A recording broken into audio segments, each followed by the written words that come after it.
So I'm so excited about this video and this new series that we're going to be doing on Tuesdays specifically, because we're going to be talking about one of my favorite subjects, which is how to discover your spiritual gift. So in this series, we're going to talk about what exactly is a spiritual gift, the different categories or types of spiritual gifts, and once again, how you can discover and start to use your spiritual gift. Now, let me first start by answering this question. What exactly is a spiritual gift? Well, I'm going to define it in this way. A spiritual gift is a special, unique ability given by God to every believer for the purpose of edifying the body of Christ and glorifying God. So we're going to be in 1 Corinthians chapter 12. We're going to jump right in, and I'm going to give you 8 principles about spiritual gifts. Principle number 1, there are different types of spiritual gifts. Notice what Paul says in verse 4. There are different kinds of spiritual gifts, but the same Spirit is the source of them all. Now, this is going to be for another video, but there are supernatural gifts, there are support gifts, there are serving gifts, and there are speaking gifts, and we're going to get into all of that. Principle number 2 is that every single Christian has a spiritual gift. Notice what Paul says here in verse 7. It says a spiritual gift is given to each of us. Notice once again, Paul wants us to get it. So in verse 11, he says this: it is the one and only Spirit who distributes all these gifts. He alone decides which gift each person should have. So whether you agree with this or not, or whether you understand it, or you may not even know what your spiritual gift is, Paul makes it very clear that every single one of us as believers gets a gift given to us from God at the moment we become a believer. Principle number 3, your spiritual gift is not for you, it is to be used to edify other people. Notice what it says here in verse 7, a spiritual gift is given to each of us so we can help each other. So your purpose, the reason why God gave you your gift,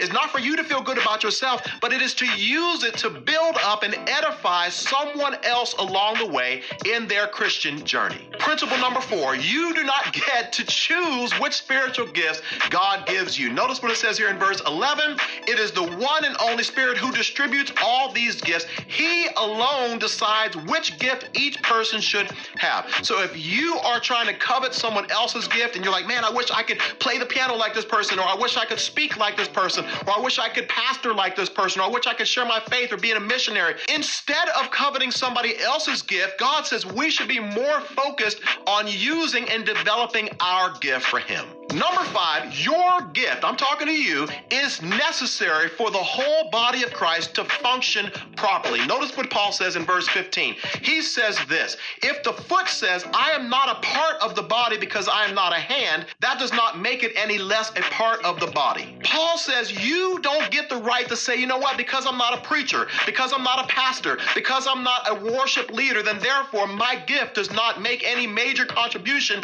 to the body of Christ. As a matter of fact, Paul goes on the contrary later on in this passage to say the gifts that we see as being somewhat weak and insignificant and unnecessary are actually the gifts that we should give greater honor to, because these are the gifts that really help the church and the body of Christ to move forward. So let me just encourage you, if you have a gift that's kind of hidden and behind the scenes, don't think that your gift is less important or less valuable to the body of Christ. On the contrary, it could actually be just as necessary, if not even more necessary. Now, on the contrary, principle number 6, your spiritual gift is not more important or more valuable than someone else's spiritual gift just because it is different. Notice what Paul says here in verse 21. The eye can never say to the hand, I don't need you. The head can't say to the feet, I don't need you. So just because I have a speaking gift, I can't look to the person who does not have a speaking gift and say, you know what, your gift is insignificant, man. We don't need you. The body of Christ, the church, can move forward and function without you. Paul says God has designed this thing in such a beautiful way that every single part of the body comes together and works properly. So let me say it this way. Have you ever stubbed your pinky toe, or have you ever had a toothache? These are two parts of the body that are normally small, insignificant. We don't pay any attention to them. They're not out front and center like somebody's bicep biceps or their face or their hair, but they are very important because whenever you have a toothache or your pinky toe hurts,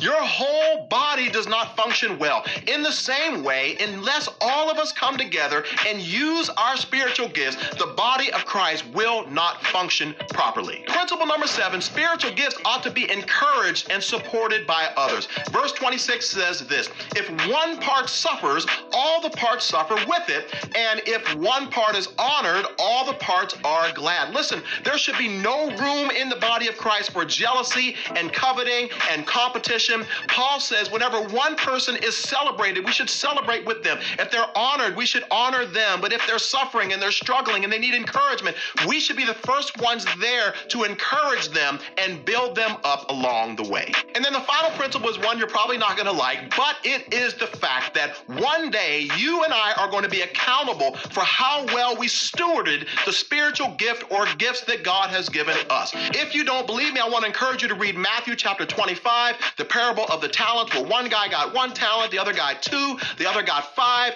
and the guy that felt like his talent wasn't important because he only received 1, he hid it. But then when the master came back and said, hey, what did you do with my talent? He says, I didn't think it was that big of a deal, and so I did not invest it. And the Bible calls him a wicked and lazy servant. In the same way, my friend, I want you to take this seriously, and I want to challenge you.